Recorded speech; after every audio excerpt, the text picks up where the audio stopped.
We all know Kingdom Hearts 3 is coming out next January. Thank you, Papa Nomura. So I thought it'd be appropriate to do a Road to Kingdom Hearts 3. You know those Let's Play videos people made back in like 2013 or 2014, even though we had no idea when Kingdom Hearts 3 would even come out, or if it even existed? I'm throwing a little bit of shade. And speaking of Kingdom Hearts 3, the reactions for the latest trailers are just on point. A1 execution. I'm doing an okay sign just so you know. You're too late. No! No! I'm so happy! Oh my god! Chill out, please! Stop! Stop! Stop! Stop! Stop! Roxas! Stop! Yo! Yo! Yo! What? Oh no! Oh no! Oh no! No! No! No! Kingdom Hearts is kind of confusing. How is it confusing? People don't know the second Kingdom Hearts game. That is a joke and kind of serious. The games were released in the wrong order. If you played Kingdom Hearts 1 from 2002, you'd think that was the very beginning of the game. But if you kept playing up until now, you're kind of like, what the fuck is going on? What the fuck is Kingdom Hearts? I don't know. Is that door Kingdom Hearts? Is that door Kingdom Hearts? Is that moon Kingdom Hearts? Speaking of the moon, we're gonna talk about Birth by Sleep, where this actually happened. If you're not aware, Kingdom Hearts is very cutscene heavy. It's like 50% cutscenes, 40% fighting things you really don't need to fight, 5% boss battles, 5% dying to certain bosses over and over again, memorizing their lines, and repeating their lines mockingly when you watch their cutscenes again for the 100th time. I wanna die. Birth by Sleep tends to stand out from the other Kingdom Hearts games, mainly because you play as 3 different characters. But Dream Drop Distance lets you play as 2 characters. We're not talking about Dream Drop Distance right now. We'll talk about that when we get there. Shut up. The 3 characters you end up playing as are Terra, Ventus, and Aqua. And because this is Papa Nomura we're talking about, you need to play the game in that exact order so you can actually understand what the heck's going on in the game. Terra is a hot-blooded strong boy that thinks that having power is good enough to deal with his internal struggles and possibly has depression. Ventus is a pure and wholesome boy that must be protected at all costs, and also might have depression and a broken heart. Then Aqua is like the mediator or the equalizer in all of this, and she's pretty altruistic. She also might have depression. I'm 90% sure everyone in Kingdom Hearts has depression. So it all starts out with Terra and Aqua taking the Mark of Mastery to become Cupid Masters. But Terra failed it because his angst was showing and that turned into darkness. Oh no! And even though he failed it, he was given another chance to become a Keyblade Master thanks to Luke Skywalker. Going to other worlds, stopping the Unversed, which are creatures made from negative emotions, or in more modern terms, angst and depression. Probably from college students and teenagers, and to find old man Xehanort. Ventus didn't take the Mark of Mastery. I'm just now realizing Mark of Mastery spells out mom with the first letters of each word. Huh. So Ven didn't take mom because he wasn't quite ready yet, but he left home because of this guy. Ah, hey, how'd you get in my room? What the fuck? He basically made Ven feel the need to leave because Terra might change. He gave him anxiety, and I will not forgive him. So Aqua left for the same reason Terra left, to find old man Xehanort, and to stop the Unversed. But she was also tasked to bring back Ven, and I wonder how that went. And even though you play as all 3 of them, you still go to the same worlds, but the encounters for each of them are entirely different in various ways. Terra ran into literally every Disney villain possible. He stole Aurora's heart due to Maleficent. Bad touch! Bad touch! Stranger danger! He was ordered by Maleficent #2 to take Snow White's heart, but he ended up scaring her instead. He got hoodwinked by Captain Hook. Not much to say about that, to be honest. And the never-ending dread that is the Olympus Coliseum. Oh my god, why is it timed? What the hell do I do? I used the wrong shot lock command and I hate these shoes. Jesus Christ! I hated this so much, I really did. And you too, I hate you as well. I'm glad you lost your eye. Whoa, that's like fucking mean. Ven had a better experience than Terra in every way possible. He made a dress for Cinderella, wholesome and pure, had a shitty escort mission. Escort missions suck, everyone knows that. Unless you actually like those, then what the fuck are you doing? He brought back Aurora's heart, and he didn't go through the pain and misery that was the Olympus Coliseum. He did get tickets for Disneytown though, so that's gotta count for something. Oh, and look who he met. When this scene happened, I'm pretty sure a lot of people got really happy and giddy and internally screamed. I might have squealed like a little schoolgirl and, you know, whatnot. I'm not saying I did, I'm not saying I didn't. I'm simply saying there is a possibility that I may or may not have squealed like a little schoolgirl, but you have no proof. So, how did they do my girl Aqua? Well, she technically put a stop to Cinderella's petty stepmother and stepsisters. Serves them right. She saved Snow White from being dead, I guess. She booped the hell out of Maleficent's stupid dragon face. Fought Vanitas. Didn't suffer at the Olympus Coliseum because I was overleveled and one-shot everything because I was worried. And she got all flustered and embarrassed because Zack was hitting on her and asked her out on a date. Hey, how about one date? Oh, you mean, no. I have to leave right away. Besides, I still have so much training to do. That's adorable. She had a treasure hunt, fought Vanitas, and she had some wholesome experiences, but also a lot of bullfuckery. She had the best of both worlds. Did I forget to mention Disneytown? I mean, it wasn't really important. It was like a filler world, like a filler episode from an anime, where you primarily just played mini-games. Terra played Mario Kart and he didn't get blue shelled, then played an ice cream rhythm game. Simple and fun. And Aqua played Fruit Ball with the fucking shoes from the Olympus Coliseum. Oh, and you also got to see Pete cosplay. Damn, boy. Damn, boy, he's thick! What a goddamn time to be alive. So you're probably still wondering, who's Xehanort? This old man right here is gonna catch these hands in January. Okay, so who's Vanitas? This masked fuck that shouldn't exist, and if he lays a finger on my boy Roxas, he's gonna catch these hands, I swear to God. So Xehanort has been an enabler for Terra to use the darkness. I mean, he has that creepy evil face and smile that makes you assume that he's evil. He imbued balls of light with darkness. He walked through a portal of darkness, casually talking about darkness that Terra controlled. Another step forward. But I was consumed by anger, hatred. That was the power of darkness. Darkness that you channeled. Engulfing your world in darkness. Ventus and Aqua meet their ends, and the last light within you will die.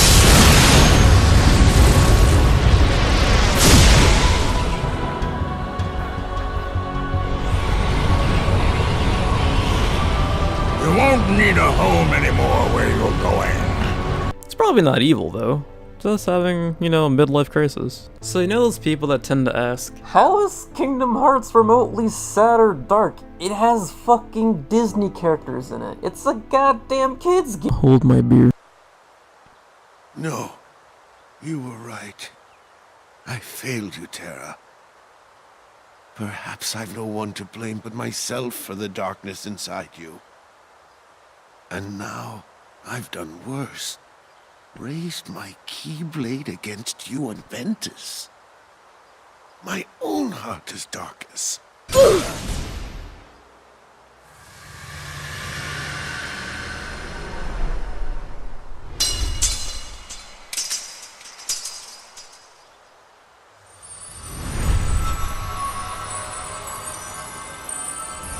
Yeah, no, he's dead. You see that light? Those aren't fireflies. That is him dead. He is dead. D-E-D. Dead. Gone.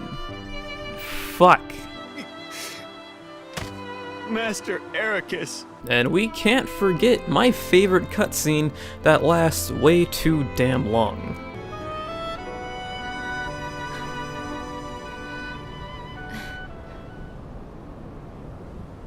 I'm asking you, friend. Just put an end to me.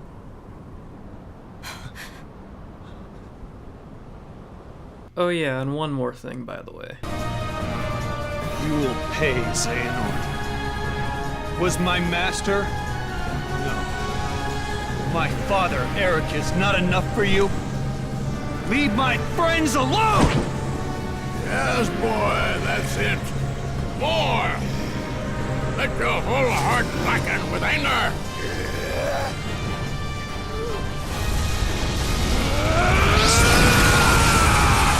How is Kingdom Hearts sad or dark? It's a kid's game. It has Disney characters. Now you understand. God, I fucking cried. Vanitas is kinda confusing if you don't put 2 and 2 together. Thankfully, you have your friendly neighborhood, me, here to help out with that. Vanitas is another reason why Xehanort is gonna catch these hands. Vanitas is the darkness in Ven's heart that Xehanort released. The reason why Xehanort did this was because he wanted Ven to forge the Keyblade. Do it. Embrace the darkness. Produce for your master the Keyblade! Not Keyblade, Keyblade, with an X. Get it right. He wanted Ven to forge the Keyblade, but Ven was like, no you. And like the disappointed father that he was, he released the darkness in his heart. That's normal, right? All disappointed fathers do that, right? Empty creature from Ventus Riven. To you, the name Vanitas shall be given. Eventually, Vanitas dunks on Aqua. Aqua!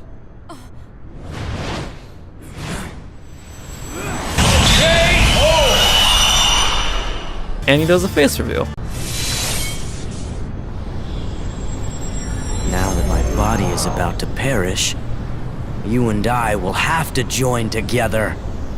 And just like that, millions of people screamed in shock, confusion, possibly aroused, but mostly confusion, asking, why does he look like Sora? What the fuck? And I've got the confusing answer for that, which leads to more confusion later on. And, you know, I guess it controls the universe, that's kind of important too. So somewhere near the beginning of the game, there was a cutscene where you had Old Man Jenkins carrying a dead body, which was then revealed as Ventus, but he looked kinda off, because he was lifeless.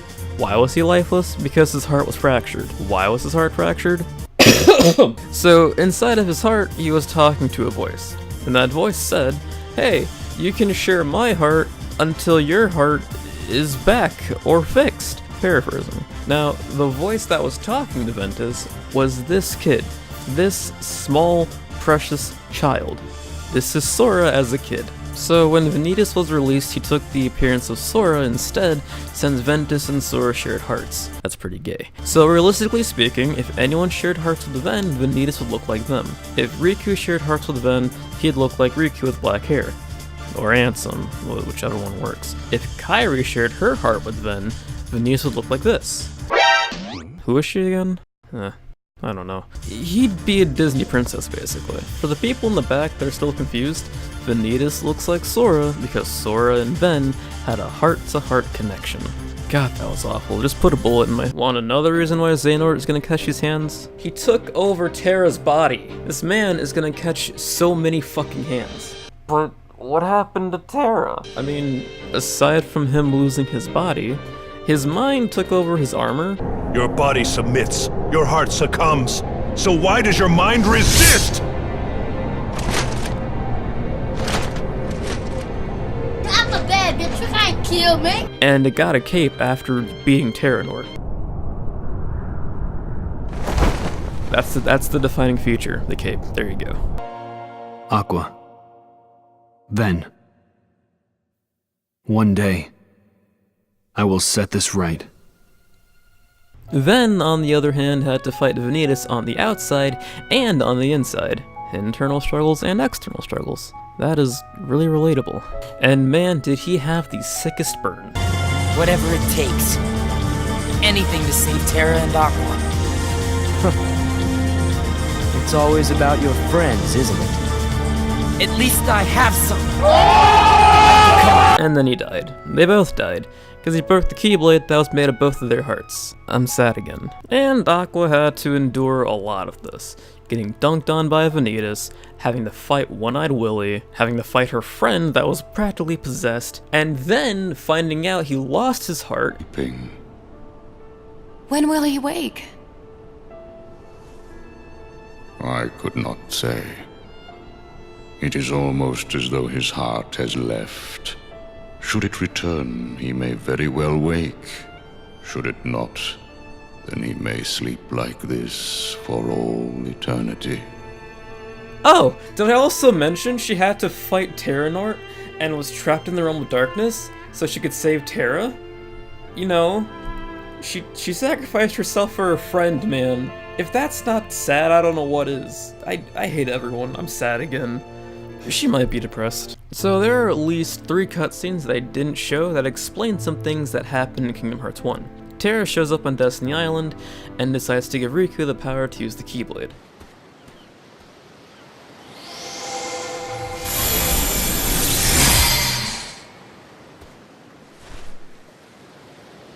In your hand, take this key.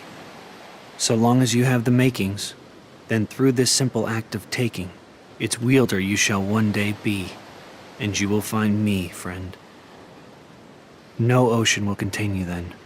No more borders around or below or above, so long as you champion the ones you love.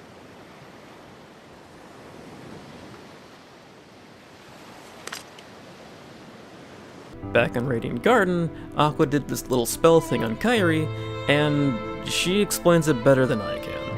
I just cast a magic spell on you. One day when you're in trouble, the light within you will lead you to the light of another. Someone to keep you safe. Thanks!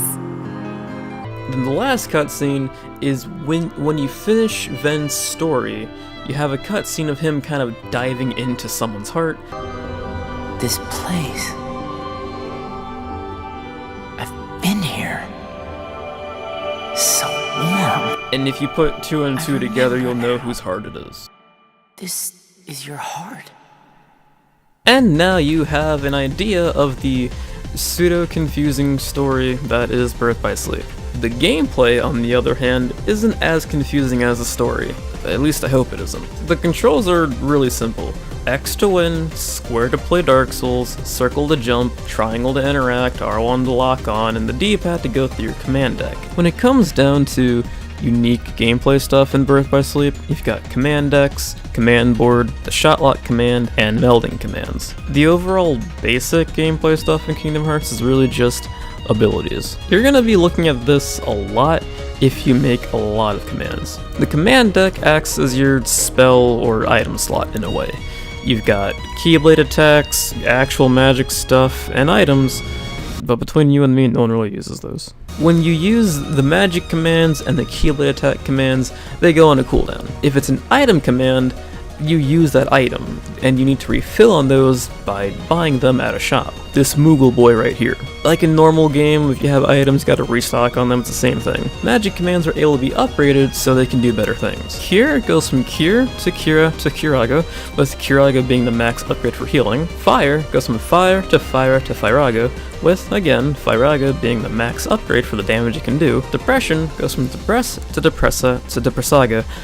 Wait a minute. The Keyblade attacks can also be upgraded in a way by melding together a Keyblade attack with a Keyblade attack, or melding a Keyblade attack with a magic attack. Melding is kind of interesting and self-explanatory. As I said, it's self-explanatory, where you mash together one thing with another thing to make a new thing, but you're also adding in these melding crystals. The melding crystals is what gives you your abilities. Certain crystals will give you certain abilities like Leaf Bracer, Combo Plus, Air Combo Plus, Depression Plus, what the heck? There's a list on the internet of what you should meld to get whatever ability you're looking for. Side note, you can only meld commands that are at max level, which is either level 3 or level 5, depending on the command. Shotlock commands are what I'd like to call get out of jail free card. Or, I'm too lazy to kill off all of these unversed, let me just do this instead. Trying to explain what it is verbatim is going to be weird for me, so just look at this instead. You just hold R1, you have this HUD show show up. After that reaches max, you do a relatively anime-like move. You have a list of shotlock commands to choose from that you get along the way.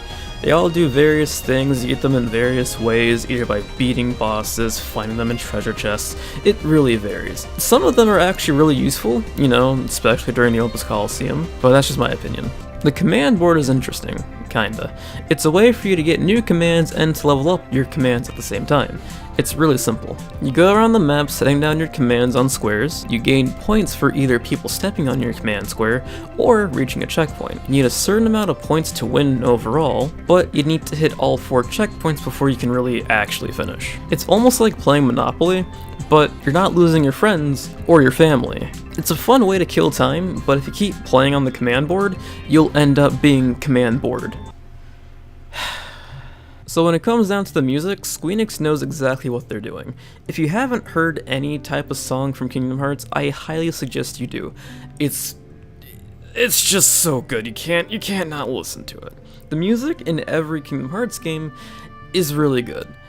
Even Chain of Memories. They have an ear for this. Kingdom Hearts has great music, Final Fantasy has great music, there are probably other Squeenix games that have great music, but those are the main 2 on my list. Another great thing about Squeenix and the music, at least within Kingdom Hearts, and some Final Fantasy songs, is that they know where to hit you in the feels, and just, you want to cry, you want to die on the inside, you're just crying in a corner, but they also know how to make you feel all happy and nice, and you know, you want to get up and dance even if you can't fucking dance.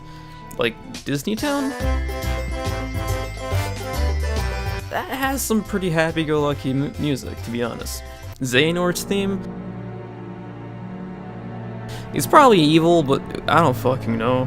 Who knows? Just about every Unversed battle, it has like this weird, you know, uppity feel, like kind of exciting and just fun, but you also want to beat their ass, but at the same time you want to keep listening to the theme because it's actually really good, so you intentionally don't beat them because you want to hear the music. The music's just really great. And then you have Aqua's theme.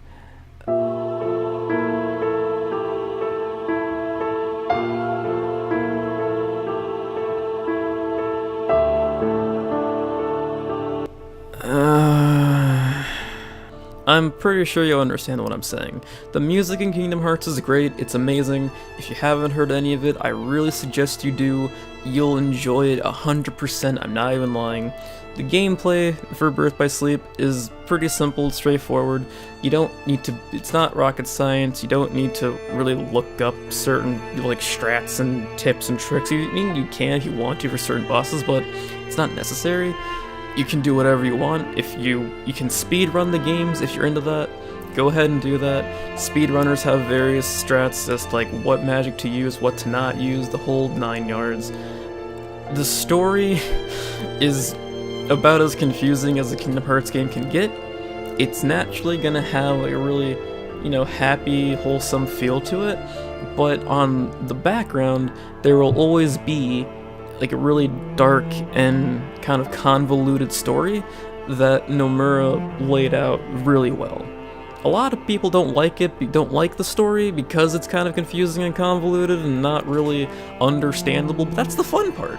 It's like piecing together a puzzle that you're really excited to find out like what the hell's going on. And that's my personal take on that. Do I suggest you playing, you know, Kingdom Hearts? I really do. The game is really great. There is a lot of time to get into it. If you want to get prepared for Kingdom Hearts 3, you want to play it on your own, you can do that. If you have a PS4, get, you know, the 1.5, 2.5, and the 2.8 bundle.